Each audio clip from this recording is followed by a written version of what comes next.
क्या चुपके चुपके नेतन्याहू पहुंचे थे यूएई, और जिस समय युद्ध हो रहा था यूएई को लेकर एक तरफ ईरान और यूएई आमने सामने आ गए ब्रिक्स में, तो वहीं दूसरी तरफ क्या भारत के साथ यूएई सैन्य गठबंधन करने वाला है और ईरान के साथ क्या बड़ा खेला हो गया है चाइना में। जानेंगे जियोपॉलिटिक्स में क्या कुछ चल रहा है, हमेशा की तरह जानने को मिलेगा बहुत कुछ। इस वक्त ग्लोबल इवेंट बहुत जल्दी से बदल रहे हैं और यहाँ पर छोटे छोटे देश निशाने पर हैं। स्क्रीन पर एक ट्वीट देख रहे हैं और ये ट्वीट कहीं और से नहीं, ये ट्वीट है व्हाइट हाउस से। ऐसा लगता है जैसे टेबल पर ईरान को रखकर फैसला लिया गया है। क्यों? यहाँ पर कहा गया कि प्रेसिडेंट ट्रंप का एक बढ़िया मीटिंग रहा प्रेसिडेंट शी जिनपिंग से चाइना के, और दोनों साइड ने डिस्कस किया इकोनॉमिक कोऑपरेशन, किस तरीके से दोनों देशों के बीच में इकोनॉमी को मजबूत किया जाए, किस तरीके से मार्केट एक्सेस बढ़े अमेरिकन बिजनेस के चाइना के अंदर और चाइना का इन्वेस्टमेंट हमारे इंडस्ट्री में। लीडर्स ने ये भी बातचीत की कि कैसे आगे कंपनियों को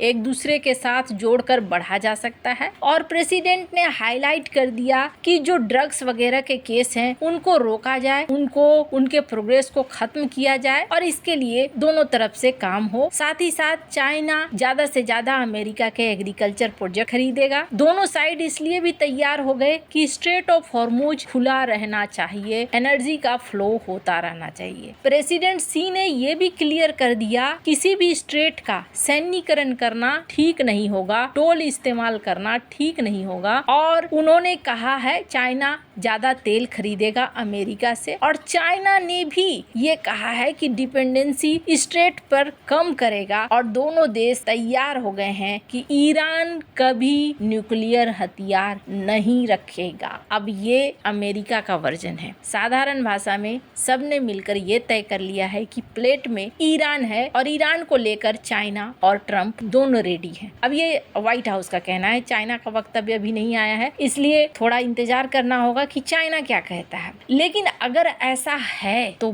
बदले में दाव क्या लगा है? चाइना ऐसा तो नहीं है कि सब कुछ सिर्फ देता जाएगा। लॉ जानने वाले दो जल्दी जानते नहीं हैं। अब अगर ये डील हुई है तो इस डील के पीछे कुछ न कुछ जरूर होगा। वैसे तो ब्रिक्स में दोनों लड़ते नजर आए, यूएई अपनी बात रखता नजर आया कि तुमने हम पर हमला कर दिया, ये गलत किया, और ईरान का कहना है कि तुमने मिलिट्री बेस दिया है, हमने यूएई पर थोड़ी हमला किया, हम तो अमेरिका के बेस पर हमला कर रहे थे, तुमने उन्हें मदद किया, तुमने उन्हें एयर स्पेस दिया, तुम अप्रत्यक्ष तौर पर उसे मदद कर रहे हो, हमारी गलती नहीं है। दोनों यहाँ झगड़ रहे हैं, लेकिन वहाँ ईरान के ऊपर खेल हो रहा है चाइना के अंदर। खैर, ईरान आगे क्या करेगा और आगे क्या होगा इससे यूएई भी डरा हुआ है। और जब युद्ध काल चल रहा था तब यूएई पहुंचे थे नेतन्याहू। ये खुद इजराइल ने इस बात को साफ किया है कि हाँ जी, हम वहाँ पर पहुंचे थे और चुपके पहुंचे थे, सीक्रेट तरीके से हमारी मुलाकात हुई थी। और जब ये बात सामने आई तो उसके बाद और ज्यादा गुस्सा ईरान का फूटा और ईरान ने कहा कि तुम तो भाई यहाँ पर चोरी छुपे मिल रहे हो, हम पर चोरी छुपे हमले कर रहे हो, ये गलत है, ये बिल्कुल भी ठीक नहीं है। अब इसी क्रम में जब दुनिया में इतना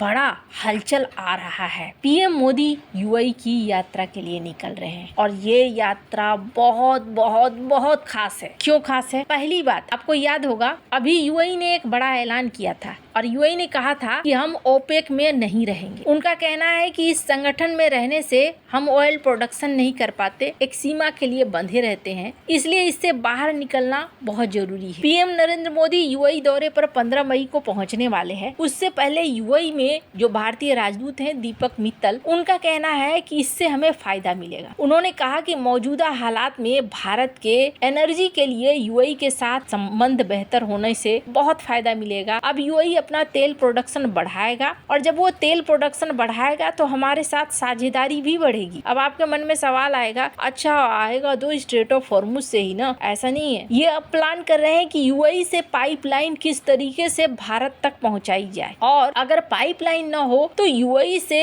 एक स्ट्रक्चर भारत तक आने का बन जाए जहां से यूएई से तेल लगातार आता जाए। 6-7 सालों में एलएनजी का तीसरा सबसे बड़ा सप्लायर है। सऊदी अरब से अभी अनबन चल रही है यूएई की। यूएई अपने फुजिराहो बंदरगाह का इस्तेमाल कर सकता है और इसके लिए उसे स्ट्रेट ऑफ हॉर्मुज में जाने की जरूरत नहीं है। आगे से ही आराम से भारत को तेल मिल जाएगा। ईरान न सही, लेकिन यूएई इस मामले में भारत के लिए फायदेमंद है। अब आपको इतना तो समझ में आ गया कि क्यों जा रहे हैं पीएम मोदी। सारा खेल कूद नाचना गाना तेल पर ही है और तेल पर जब है तो ऐसे में भारत ये बड़ा दांव लगा रहा है यूएई के ऊपर और इस दांव का सफल होना एकदम तय है। ये सफल होगा ही होगा। पर क्या यूएई भी कुछ मांग रहा है भारत से? हाँ, कहा जा रहा है, जो मीडिया में रिपोर्ट आ रही है वो रिपोर्ट कह रही है कि यूएई भी अब भारत से एक बड़ी डिमांड रख सकता है या रख रहा है। क्योंकि जब तक आधिकारिक तौर पर नहीं आ जाता, इसके बारे में मीडिया में जो आ रही है वही बातें बताई जा सकती है। अभी सऊदी अरब ने पाकिस्तान के साथ एक सैन्य समझौता किया है और इस समझौते के अनुसार पाकिस्तान पर हमला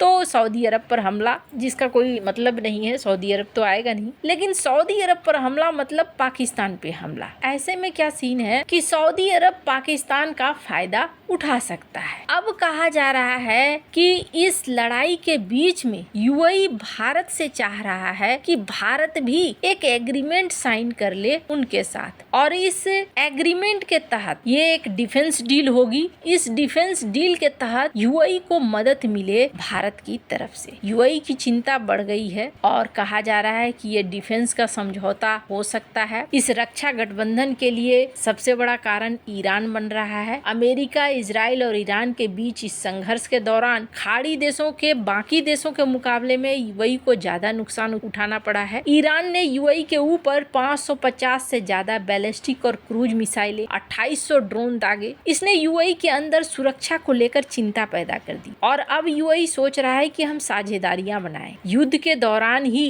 29-30 मार्च को इस्लामाबाद में पाकिस्तान, तुर्की, सऊदी अरब और मिस्र के बीच एक गठबंधन हुआ था और इस गठबंधन ने यूएई को नाराज कर दिया क्योंकि ईरान युद्ध में सबसे ज्यादा प्रभावित होने के बावजूद उसे नहीं बुलाया गया। हाल के महीनों में सऊदी अरब को लेकर यूएई की नाराजगी बढ़ गई है। पहले यमन को लेकर टकराव, फिर पाकिस्तान को दिए कर्ज का रोलओवर न देकर अबू धाबी ने साफ कर दिया कि वो अपने खिलाफ उठने वाले कदमों को नजरअंदाज नहीं करेगा। इसी बीच अबू धाबी ने ओपेक से अलग होने का फैसला लिया। अब यूएई और भारत के बीच में संबंधों का विस्तार हो रहा है। आपने देखा, भारत के राष्ट्रीय सुरक्षा सलाहकार NSA अजीत डोभाल पिछले महीने के आखिर में यूएई पहुंचे थे। इस दौरान भी नई सुरक्षा व्यवस्था और तंत्रों पर चर्चा हुई थी। तो अभी ये देखने को मिल रहा है कि ईरान मामले में एक बड़ा करवट लिया जा रहा है और इस बड़े करवट के बीच में भारत अपने लिए रास्ता बना रहा है। अब मल्टीपोलर वर्ल्ड तो ठीक है, लेकिन भारत को किसी न किसी के साइड में खड़ा होना पड़ सकता है। आपको क्या लगता है? इन सब मामले में आपकी क्या राय है? कमेंट कर जरूर बताएं। जल्द मिलते हैं अगले वीडियो में नई खबर के साथ।